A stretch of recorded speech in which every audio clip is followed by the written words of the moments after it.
As-salatu ala nabi wa salamu ala rasul Asy-syafi'il abtahi wa Muhammad. As-salatu ala nabi wa salamu ala rasul Asy-syafi'il abtahi wa Muhammad. Warahmatullahi wabarakatuh. Waalaikumsalam warahmatullahi wabarakatuh.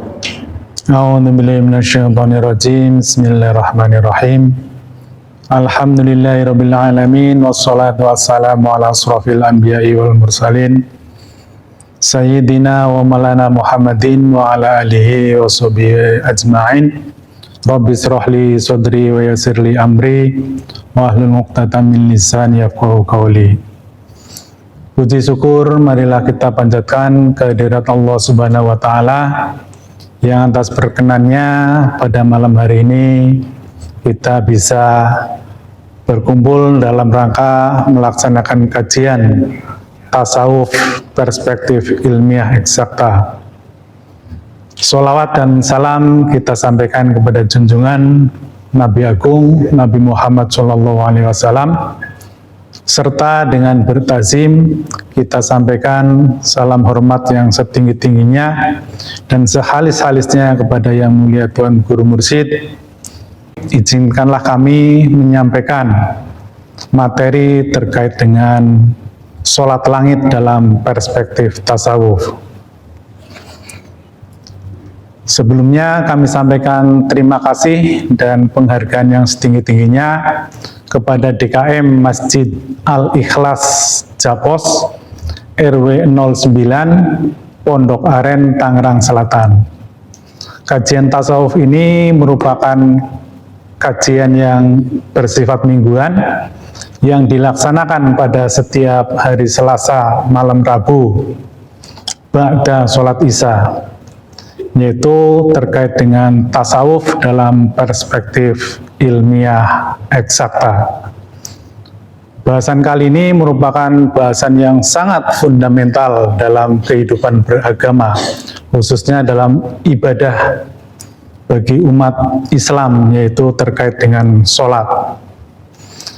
Dan alhamdulillah di Masjid Japos juga, di Masjid Jami An-Ni'mah, minggu kemarin telah dilaksanakan kajian yang serupa, yaitu terkait dengan sholat, bagaimana sholat yang sampai tembus kepada langit, yang disampaikan oleh beliau, Profesor Dr. Nazaruddin Umar. Jadi, agar pemahaman kita lebih komprehensif dan lebih lengkap lagi, ada baiknya kita lihat bersama beberapa nasihat beliau yang disampaikan di Masjid An-Ni'mah di minggu yang lalu. Saya ambil cuplikan video beliau terkait dengan bagaimana pelaksanaan sholat yang baik dan benar. Agar sholat kita pada kesempatan ini, Bapak-Ibu sekalian, insya Allah salat yang betul-betul mengena, ya. Salat yang masuk ke kategori salat langit, ya, insya Allah. Di dalam Al-Quran ada tadi ayat yang dibacakan oleh imam kita, ya, dan juga ada salat yang ada banyak ayat. Aqimis sholata li dzikri, dirikanlah salat untuk mengingat aku. Dan apa yang dimaksud dengan aqimis sholata li dzikri, dirikanlah salat untuk mengingat aku, maksudnya ialah salat itu memang betul-betul peruntukannya untuk Allah Subhanahu wa Ta'ala. Jadi kita mencoba untuk mengalihkan seluruh perhatian kita. Jangan lagi ada perhatian khusus selain salat ini dan kita mau diminta untuk sedikit saja, mungkin sekitar 5 menit aja Bapak Ibu sekalian ya. Kalau kita salat itu sebetulnya salatnya untuk orang awam macam kita ini. Kalau salat sendirian apalagi 5 menit cukup. Kalau salat duhur itu pun juga mungkin kepanjangan buat anak-anak kita kan. Nah ini yang kita ingin tingkatkan di dalam kegiatan kita sekarang ini, salat kita. Usahakan memperpanjang rukuknya, memperpanjang sujudnya, memperpanjang duduknya, terutama sujudnya yang kita akan bahas ini. Ya, kenapa? Karena salah satu hal yang sangat penting dalam sholat itu sujud, Bapak Ibu. Wanti-wanti Rasulullah SAW, kalau kalian sujud jangan seperti ayam yang mematok makanan. Kan ada itu kan Bapak hadisnya itu, bahwa kalau kita sujudnya itu seperti ayam yang mematok makanan, maka sholat kita itu akan seperti kertas dilipat-lipat itu ya, kemudian ditamparkan, dilemparkan ke mukanya orang yang sedang salat itu.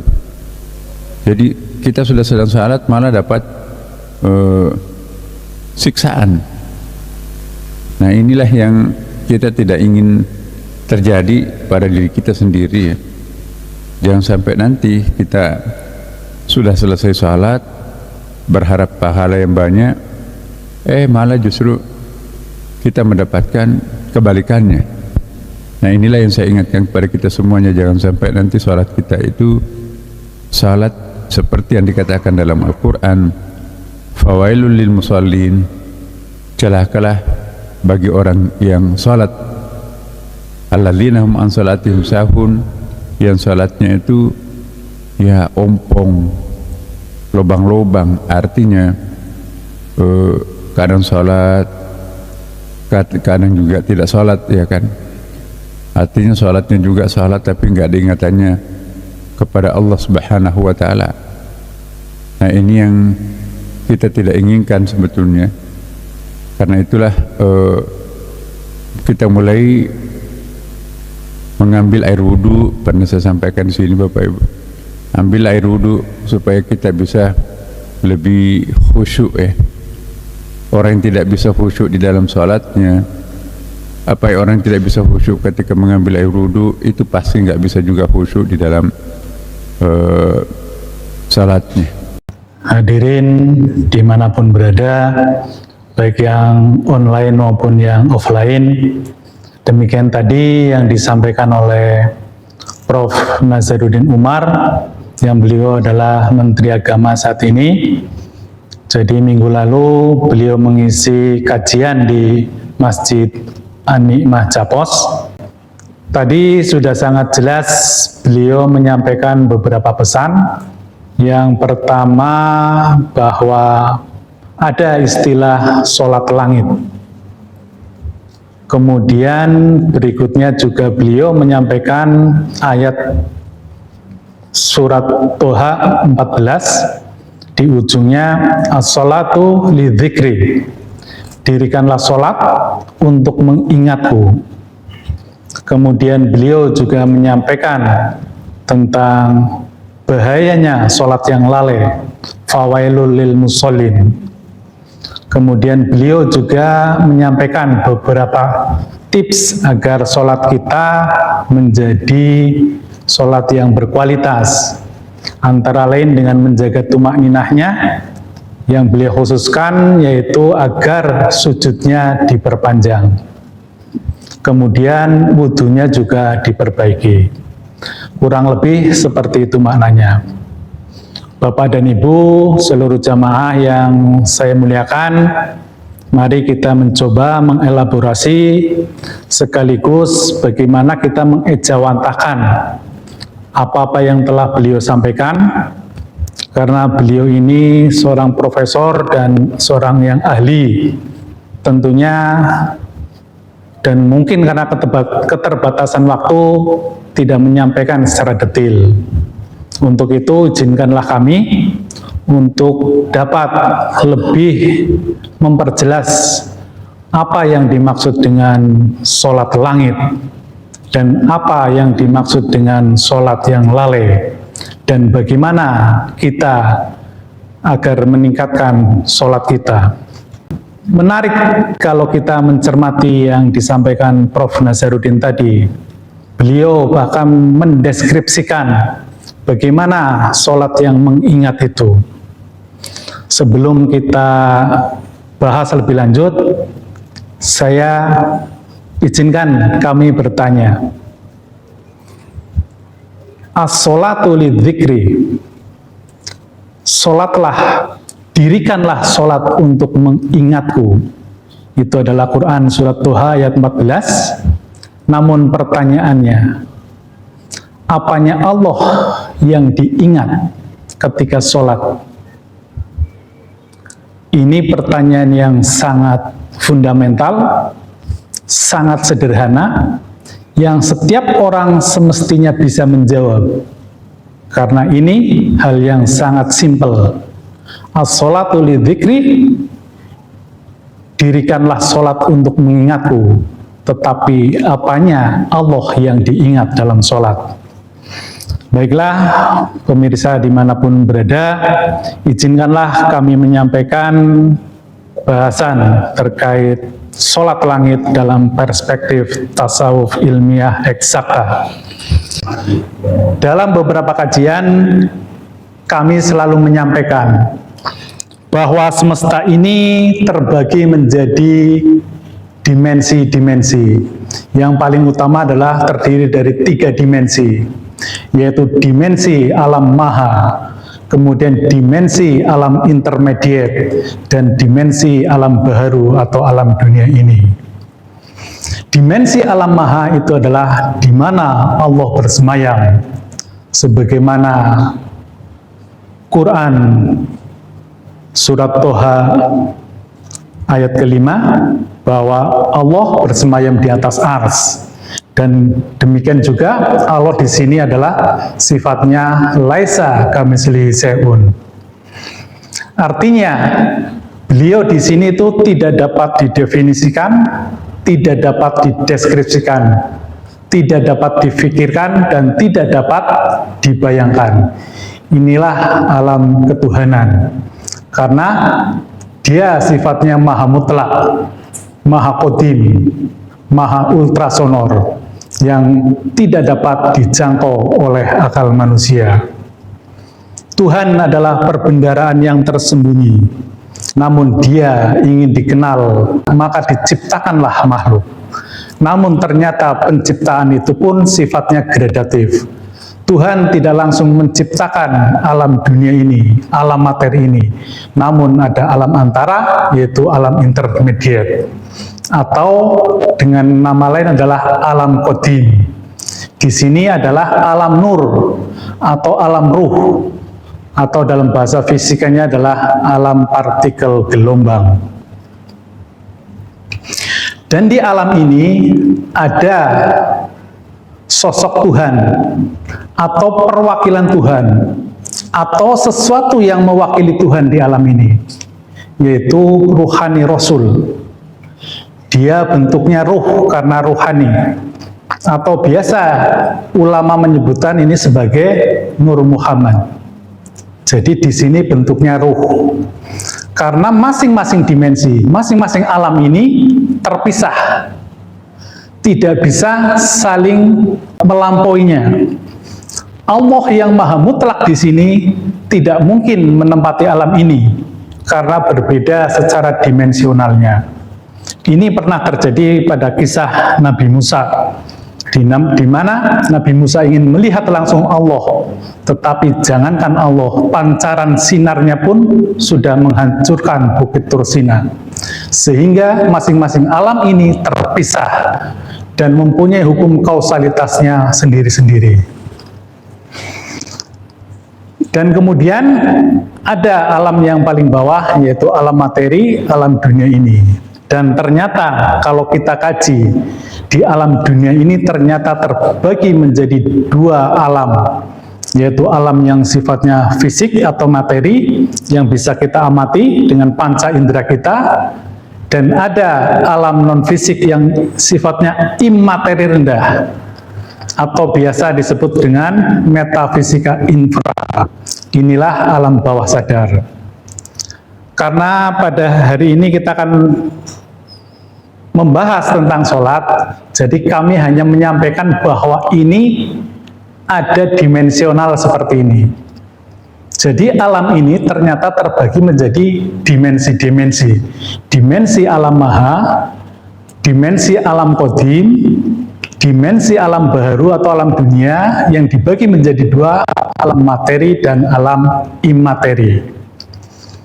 Dan kalau kita sandingkan dengan kesadaran semesta atau kesadaran diri, maka di alam ini namanya alam bawah sadar.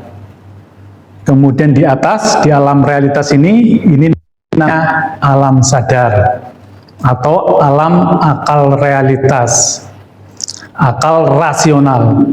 Dan di alam atasnya atau alam intermediate itu namanya alam atas sadar. Dan di alam tertinggi itu disebut dengan alam maha sadar. Bagaimana hubungannya antara alam-alam tersebut, dimensional-dimensional tersebut, jenis kesadaran-kesadaran tersebut bila disandingkan dengan sholat? Ini yang menarik apabila kita mencermati tadi yang disampaikan oleh Prof. Nasaruddin, bahwa yang salah satu hal indikator sholat yang berkualitas adalah sholat yang mengingat Tuhan. Itu benar sekali. Karena itu ada di dalam Quran surat Tuha ayat 14. Berdasarkan hal tersebut, ternyata kalau kita bedah, sholat pun mengikuti pola kesadaran manusia. Jadi di alam paling bawah, alam bawah sadar, itu adalah sholatnya orang yang lalai. Ciri-cirinya seperti apa? Yang pertama, tidak ada yang diingat ketika sholat. Kemudian tidak ada yang disaksikan. Tidak ada yang dihadapkan wajahnya. Mari kita cek satu persatu. As-sholatu lidzikri. Dirikanlah sholat untuk mengingatku. Pertanyaan yang paling dasar. Apanya Allah yang kau ingat ketika sholat? Kemudian sebagai orang Islam sebelum sholat kan syaratnya orang Islam ya. Kan berarti harus bersyahadat. Asyhadu an la ilaha illallah wa asyhadu anna Muhammadar Rasulullah. Pertanyaannya, apanya Allah yang kau saksikan dan apanya Rasul yang kau saksikan? Kemudian berikutnya, kita juga harus menghadapkan wajahnya sebagaimana doa inni wajjahtu wajhiya lilladzi fataras samawati wal ard. Sesungguhnya kuhadapkan wajahku kepada wajahnya, inni wajjahtu wajhiya. Sudahkah kita menghadapkan wajah kita ke wajahnya? Ini adalah pertanyaan yang paling mendasar. Lebih jauh lagi, inna sholati wa nusuki wa mahyaya wa mamati. Sesungguhnya sholatku, ibadahku, hidupku, dan matiku hanya untuk Allah. Mungkinkah di kesadaran ini kita mencapai hal tersebut?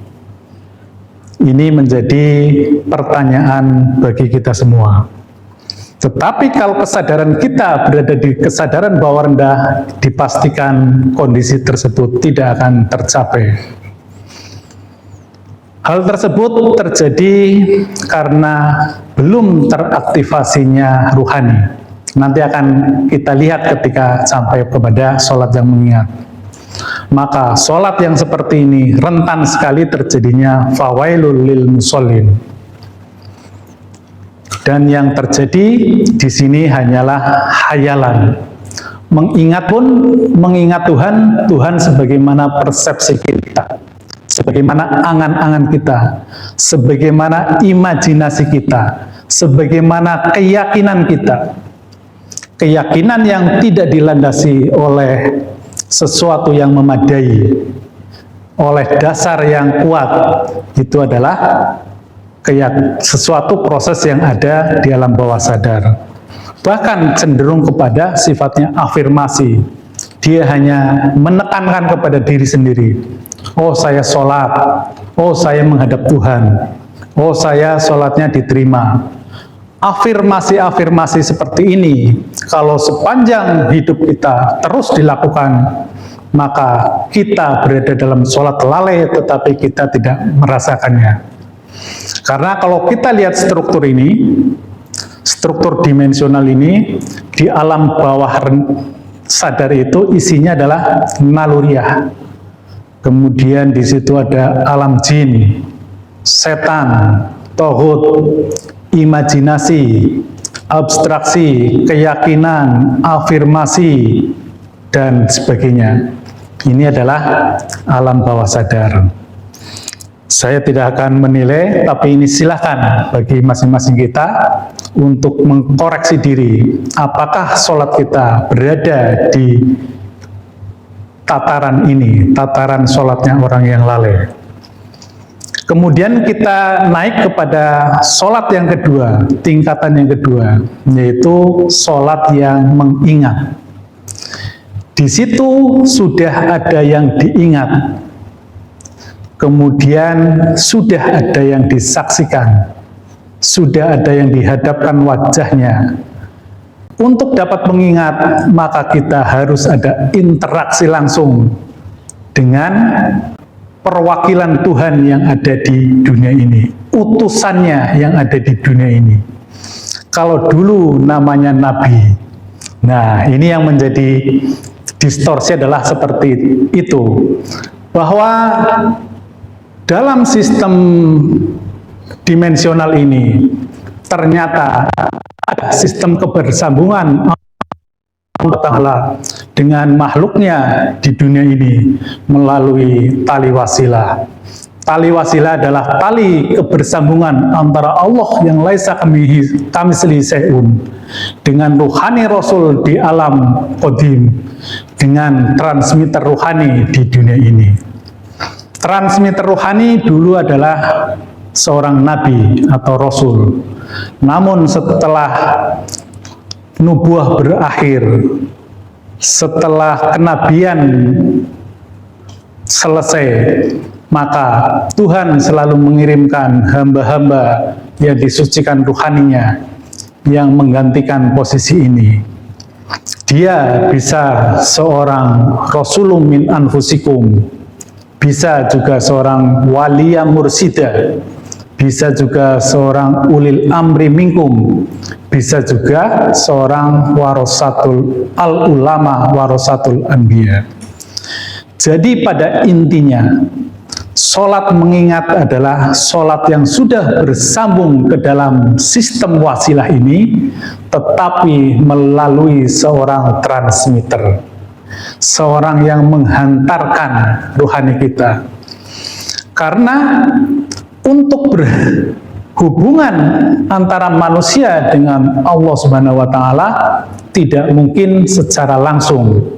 Sebagaimana Quran surat Asy-Syura 51, tidak mungkin Tuhan berkata-kata langsung dengan manusia kecuali melalui tiga hal: melalui pewahyuan, melalui Rasulnya, ataupun di balik hijab.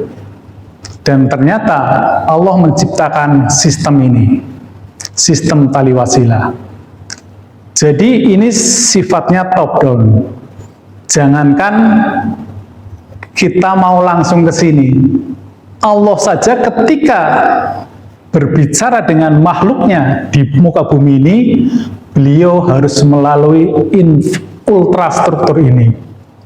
Misalnya tentang pewahyuan, Allah tidak langsung berbicara langsung dengan manusia, tetapi beliau turunkan kalamullah yang ada di alam ini sifatnya laisa kamitslihi syai'un, tidak dapat didefinisikan dan dideskripsikan. Makanya Allah menurunkan di alam ini menjadi kalam qadim. Ini bentuknya ruh, bentuknya cahaya. Makanya kita mengenal adanya Quran qadim atau Quran cahaya. Dan selalu ada hamba-hamba yang diperkenankan untuk menyentuhnya, sebagaimana Al-Waqi'ah 78 dan 79. Itu bisa, kalau dulu adalah seorang Rasul, beliaulah yang mendapatkan wahyu. Wahyu itu membaca dari alam ini, melalui ruhnya. Karena dalam diri manusia, hanya komponen ruh yang kompatibel dengan alam ini. Ruh ini berasal dari alam sini, yang ditancapkan atau ditiupkan kepada diri manusia, sehingga dia saling terkait dengan jiwa, dengan akal, dengan kolbu, dengan naluri. Itulah yang menghasilkan jiwa, menghasilkan kesadaran. Jadi hanya melalui ruhlah kita bisa bersambung ke sini.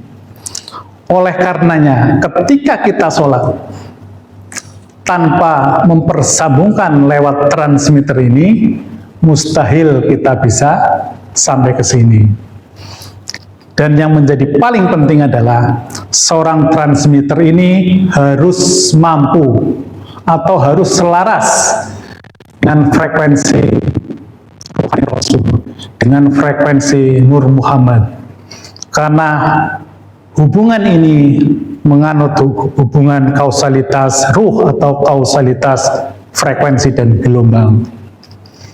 Seorang nabi atau seorang rasul dipastikan ruhnya bersambung dengan alam ini, dengan ruhani Rasul, dengan Nur Muhammad. Walaupun ini sering diperdebatkan oleh ulama-ulama ya, tetapi di ilmu tasawuf ini sebenarnya tidak penting nama, tetapi fungsinya. Allah yang laisa kamitslihi syai'un tidak mungkin menempati alam ini. Dan di sini ada perwakilannya, ada representasi Tuhan di alam ini. Inilah ruhani Rasul. Bentuknya nur, bentuknya ruh, bentuknya cahaya. Dan ini ternyata saling kait-mengkait. Itulah yang namanya tali wasilah. Dan tali wasilah itu pula yang menyebabkan agama itu kenapa harus diganti-ganti sih? Karena putus tali wasilahnya. Selagi tali wasilahnya itu tidak putus, untuk apa? Tuhannya Tuhan yang sama, kalam qadimnya kalam qadim yang sama. Yang berbeda hanyalah di sininya, disesuaikan dengan zamannya. Zaman Nabi Musa ketika membaca kalam qadim, mewujud di alam dunia menjadi Taurat. Nabi Isa membaca kalam qadim di sini mewujud menjadi Injil. Nabi Muhammad membaca kalam qadim ini menjadi Al-Quran. Itu disesuaikan dengan zamannya, dengan ruang dan waktunya. Kembali ke sholat. Sholat hanya bisa mengingat ketika kita terhubung dengan transmitter. Ini memang yang menjadi distorsi yang amat pasti dan nyata. Karena seringkali kita kurang memahami apa yang dimaksud dengan transmitter, apa yang dimaksud dengan mempersambungkan rohani kita. Karena sekarang pemahaman di umat bahwa manusia itu bisa berhubungan langsung dengan Tuhannya. Ini perlu saya sampaikan. Ilmuwan di muka bumi ini, kita mengenal Einstein dengan proyeknya jembatan Einstein-Rosen, dengan proyeknya black hole, itu sampai akan menembus, ini batasnya ya, ini langit, ini bumi, menembus batas ini itu tidak pernah berhasil. Yang baru sampai pada konsep adalah terakhir Stephen Hawking dan Tesla itu ya, tentang alam itu, semesta itu ternyata paralel multiverse. Jadi antara sini dan sini ternyata paralel. Antara alam dunia dan akhirat itu paralel. Tetapi itu pun baru konsep, belum menjadi kenyataan. Jadi ketika kita kalau secara mekanis, secara materi melenting ke alam ini tuh jauh dari memadai. Jangankan sampai Allah Subhanahu wa taala, ke alam akhirat pun tidak mampu. Karena kita akan melewati empat batasan. Yang pertama batasan ruang, kemudian batasan waktu, kemudian batasan materi, kemudian batasan dimensional. Di sini di alam qadim itu tidak mengenal ruang dan waktu. Jadi coba bayangkan, sangatlah tidak mungkin kalau kita menggunakan cara-cara mekanis. Maksudnya dengan suara, dengan gerakan, dengan nafas, itu kan ibadah kita menggunakan itu ya. Kalau masih menggunakan itu tidak mungkin. Satu-satunya yang mungkin adalah frekuensi dan gelombang. Namun pertanyaannya, bagaimana kita dapat mengetahui frekuensi dan gelombang tersebut? Bagaimana kita dapat memastikan frekuensi dari tali wasilah ini? Maka kita sebagai umat yang awam, kita cukup menginduksi kepada seorang transmitter. Inilah sesungguhnya kunci sholat mengingat adalah di sini. Memang di sini agak riskan kalau saya harus memperkenalkan atau membedah tentang ini. Tetapi ini pelan-pelan dulu ini ya, karena ini sungguh sangat perbedaannya sangat nyata, sebagaimana bumi dan langit. Sholatnya yang mengingat dengan yang tidak mengingat, karena metodologinya berbeda. Tetapi prinsip akhirnya adalah kita menginduksi frekuensi dan gelombang kesadaran kita kepada transmitter rohani ini, kemudian secara otomatis ini akan bersambung ke sini. Oleh karenanya menjadi sangat penting kalau kita ingin sholat kita sampai pada tahapan mengingat, kita harus mempunyai seorang transmitter. Kalau dulu memang mudah ada Nabi dan Rasul, tetapi sekarang ada penggantinya. Itulah yang disebut dengan Rasulun min anfusikum, sebagaimana Quran surat At-Taubah 128, atau ulil amri minkum sebagaimana An-Nisa 59, atau waliya mursida sebagaimana Al-Kahfi 17, ataupun sang ulama warasatul anbiya. Sehingga kondisi inna sholati wa nusuki maka terjadi melalui waliya mursida atau melalui ulil amri. Ini juga yang menjadikan perbedaan yang sangat nyata. Kalau di perspektif syariat, ketika kita bersolat kan kita hanya membaca literasi. Membaca literasi kemudian kita mempraktekkan. Karena sifatnya lahiriah, maka tidak mungkin kita sampai kepada hal-hal yang sifatnya ruhani. Berbeda dengan di sini, Bapak dan Ibu. Fungsi di sini adalah entah itu waliya mursida, entah itu seorang ulil amri, dia fungsinya adalah sebagai transmitter rohani. Melalui dialah yang akan mempersambungkan rohani kita. Kemudian ibadah-ibadah yang lainnya pun kita melalui beliau ini. Misalnya kita memahami tentang ayat-ayat Al-Quran. Kalau di perspektif syariat, ketika kita ada persoalan, maka kita mencari ayat. Ayat mana yang sesuai dengan persoalan yang sedang kita hadapi. Kemudian dicari tafsirnya dan seterusnya. Tetapi kalau di sini melalui guru mursyid ini, yang terjadi adalah ayat itu ada dalam diri kita. Jadi persoalan yang sama menghinggapi orang yang berbeda, ayatnya bisa berbeda. Dia diperjalankan sesuai dengan ayatnya.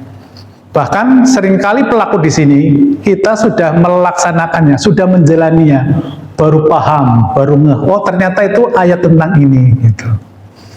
Jadi ini sholat mengingat adalah, dapat saya simpulkan, sholatnya orang yang baru ketemu mursyidnya. Namun ini pun menjadi hal yang kritikal, yaitu kita harus menemukan mursyid yang waris, mursyid yang benar-benar bisa mempersambungkan rohani kita ke sini. Nah, nanti akan terbukti kalau sholat kita naik tingkat. Kalau masih di sini kita masih ragu-ragu nih, apakah mursyid saya waris atau enggak, apakah mursyid saya bisa memperjalankan diri saya atau enggak. Kalau di sini sifatnya masih 50-50. Itu akan terbukti kualitas mursyid kita ketika kita naik kepada sholat yang di atas lagi, yaitu sholatnya orang beriman. Sholat orang beriman itu seperti apa? Sholat yang ruhnya sudah tersambung ke tali wasilah. Kemudian apabila energi ruhani tersedia, atau dalam istilah kita adalah loading nur,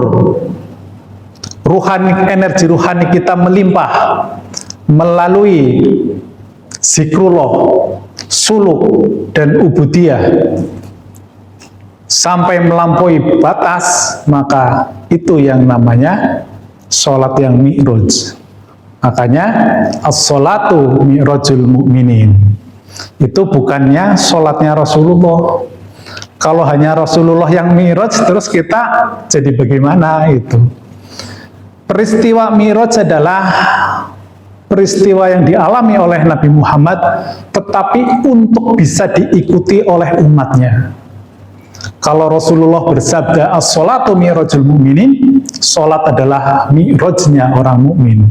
Berarti itu sesuatu yang bisa kita alami. Mi'raj atau naik dimensi adalah ketika kita sudah berpindah kesadaran kita dari alam sadar ke alam atas sadar. Dan mi'raj ini terjadi bisa berulang kali, terus menerus, sampai akhirnya nanti kita akan sampai kepada sholatnya orang takwa. Dan seringkali orang awam menggampangkan tentang orang beriman. Padahal kalau kita mensitir Quran surat Al-Hujurat 14, yaitu tentang sekelompok Arab Badui yang mendatangi Rasulullah, yang kurang lebih mereka menyatakan bahwa ya Rasul, kami telah beriman. Tetapi apa kata Rasul? Sesungguhnya kamu baru berislam karena iman belum ditancapkan di dadamu, di hatimu. Itu sekelompok orang yang mendatangi Rasul di zaman yang sama. Rasul menyatakan kau belum beriman, baru berislam. Nah, ini menjadi muhasabah bagi kita semua. Kita yang terpisah 14 abad dengan Rasulullah, kita hanya mengaku diri kita beriman. Padahal untuk beriman itu adalah sesuatu yang sifatnya ruhani. Saya sebenarnya di beberapa episode saya sudah menyampaikan bagaimana orang yang beriman itu seperti apa. Jadi rukun iman semuanya ada di dimensi ini, dimensi alam atas sadar. Karena isi dari rukun iman kan semuanya itu terkait dengan ruhani. Misalnya pertama iman kepada Allah, bahkan Allah itu di alam maha qadim ini, alam maha ruh. Kemudian iman yang kedua kepada malaikat, malaikat adalah sifatnya nur. Kemudian rukun iman yang ketiga kepada kitabullah, ini juga bentuknya ruh. Kemudian Rasulullah, ini juga bentuknya ruh.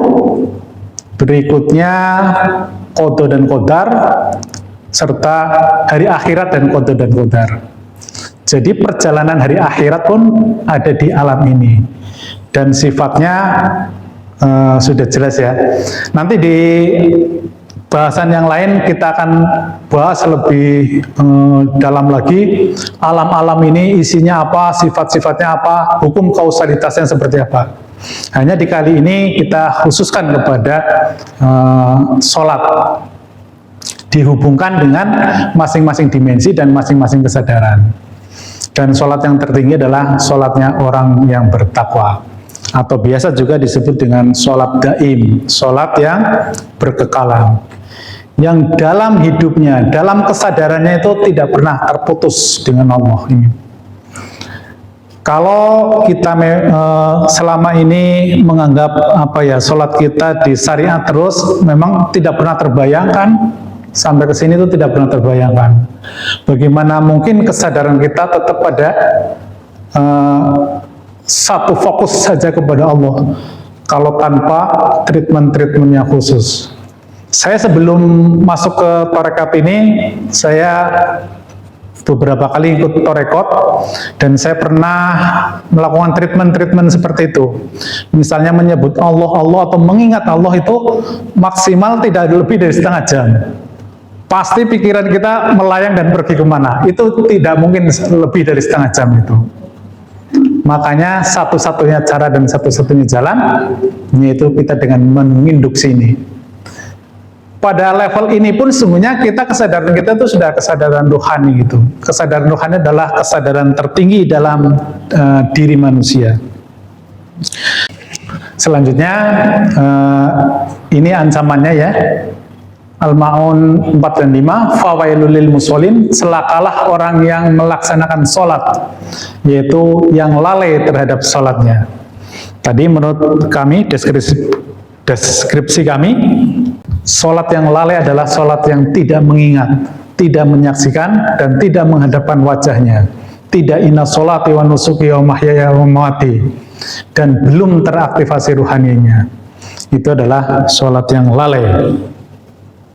Selanjutnya rujukannya adalah ini, Quran surat Al-Hujurat ayat 14. Orang-orang Arab Badui berkata, kami telah beriman. Katakanlah kepada mereka, kamu belum beriman, tetapi katakanlah kamu baru berislam, karena iman belum masuk ke dalam hatimu.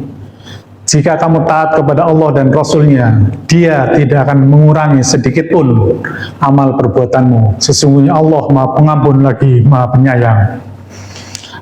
Demikian juga Toha 14, yang artinya sesungguhnya aku adalah Allah. Ini satu saat nanti kita akan bahas ini. Wah, ini lebih keren lagi. Innani anallah, sesungguhnya aku adalah Allah. Ini siapa yang bicara ini? Tidak ada Tuhan selain aku, maka sembahlah aku dan tegakkanlah sholat untuk mengingatku. Nah, ini menarik, sebenarnya kuncinya di sini. Innani anallahu la ilaha illa ana fa'budni wa aqimis sholata lidzikri. Sesungguhnya aku adalah Allah.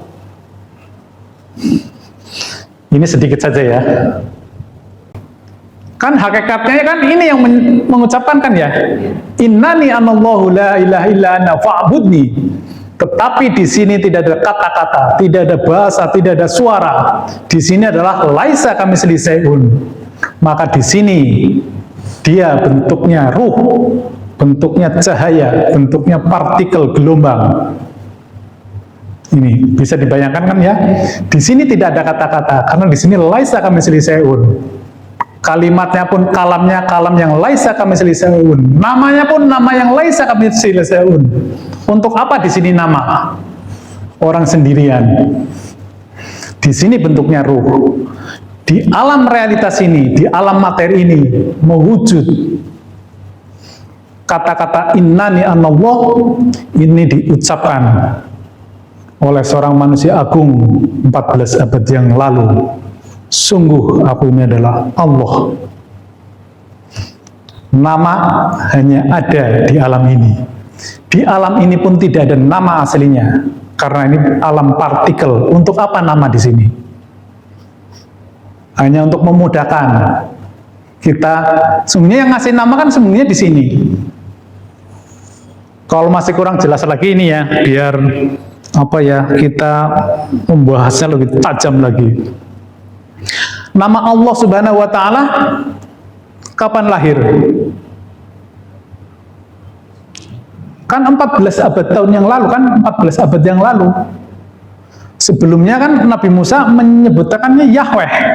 bukan Allah kan, Yahweh Nabi Musa itu. Kemudian Nabi Isa itu Tuhan Bapa gitu kan ya. Tetapi nama Allah muncul di dunia ini baru 14 abad yang lalu. Ini sungguhnya bahas ini saja sudah selesai urusan sholat. Ini yang mengatakan adalah Nabi Muhammad. Kemudian seorang umat pada umumnya itu terdistorsi ketika sembahlah aku, fa'budni, sembahlah aku. Seolah-olah sembahlah adalah begini kan ya. Coba kalau sembahlah itu, sembahlah aku atau Tuhanku.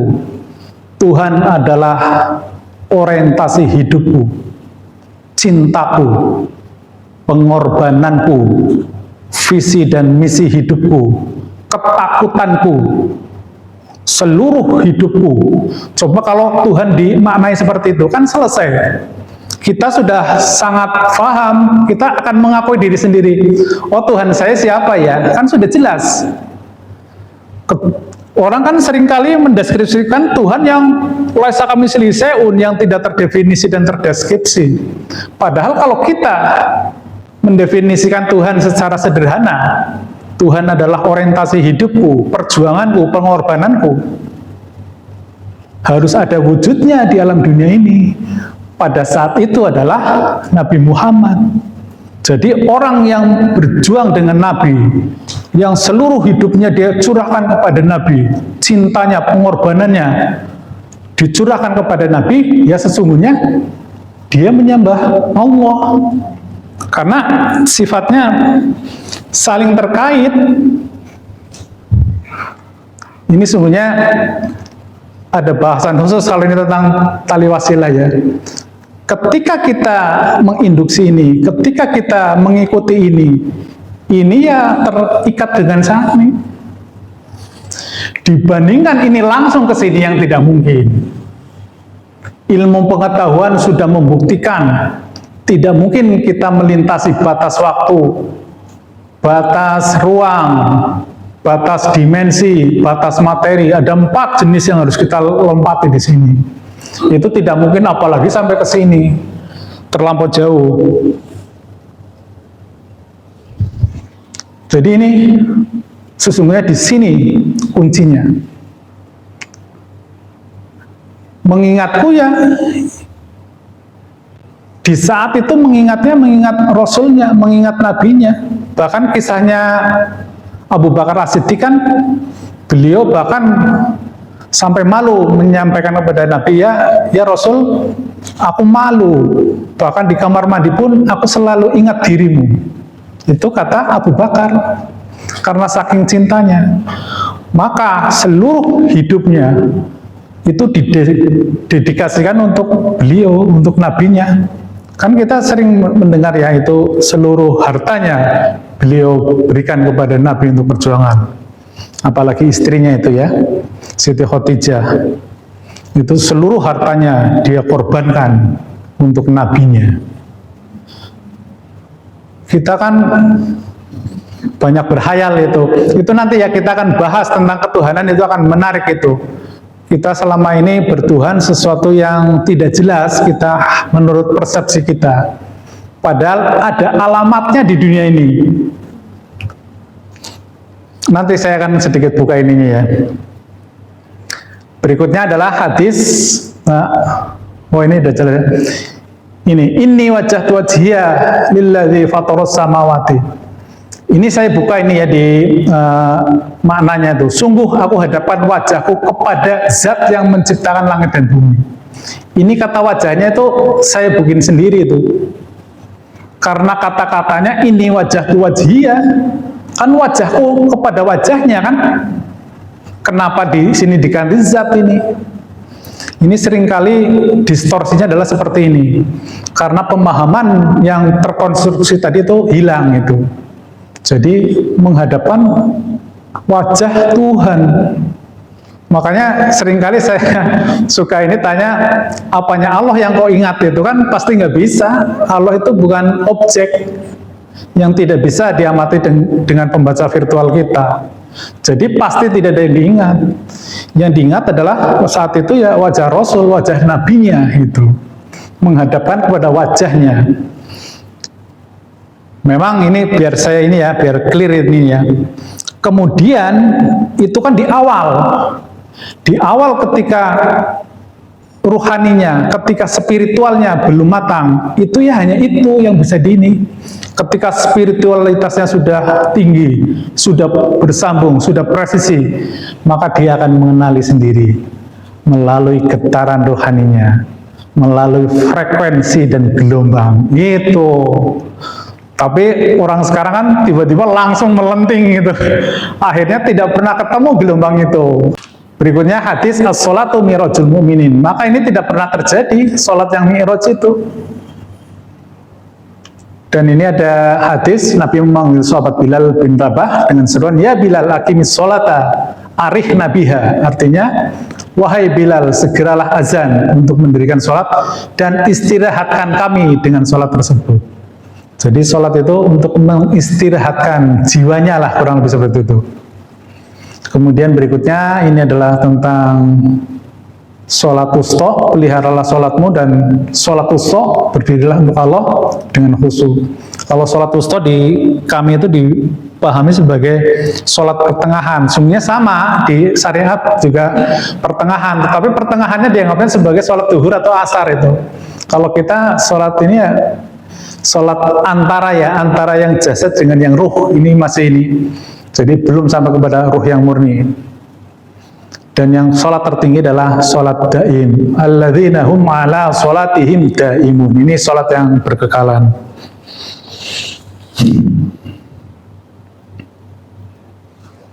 Nah ini tadi saya kira sebagai tambahan ya, yang saya sampaikan ini adalah ultrastruktur ruhani, ini sistem wasilah. Kenapa perlu sistem wasilah? Karena Al-Surah 51 menyampaikan bahwa tidak mungkin manusia berkata-kata langsung kepada Allah. Kemudian doa itu tertahan antara langit dan bumi. Tidak ada sedikit pun, tidak akan naik sedikit pun sampai diiringi sholawat. Dalam tarekat kami yang namanya sholawat itu adalah frekuensi Rasul, bukan perkataan itu. Ya perkataannya sih boleh, ya perkataannya seperti itu. Tetapi alamatnya adalah ruhani Rasul, frekuensinya itu baru bersambung. Kemudian Al-Maidah 35 kita diwajibkan untuk mencari wasilah. Dan berikutnya ini adalah doa tentang setelah sholat ya. Allahumma rabb da'wati tamah. Ini ternyata wasilah juga ada setiap hari itu sampai 5 kali panggilan itu. Sudah berapa lama ini? Saya kira cukup ya. Demikian yang dapat kami sampaikan. Mohon maaf sekiranya banyak hal yang tidak berkenan dalam penyampaian kali ini. Sekali lagi saya ucapkan terima kasih kepada DKM Masjid Al-Ikhlas RW 09 Japos Pondok Aren Tangerang Selatan, dan kepada seluruh jamaah yang mengikuti kajian ini baik online maupun offline. Sekaligus kami sampaikan bahwa kajian ini sifatnya mingguan setiap Selasa malam Rabu. Demikian ilahian tamaksudi warito kamatlubi. Wassalamualaikum warahmatullahi wabarakatuh. Waalaikumsalam warahmatullahi wabarakatuh.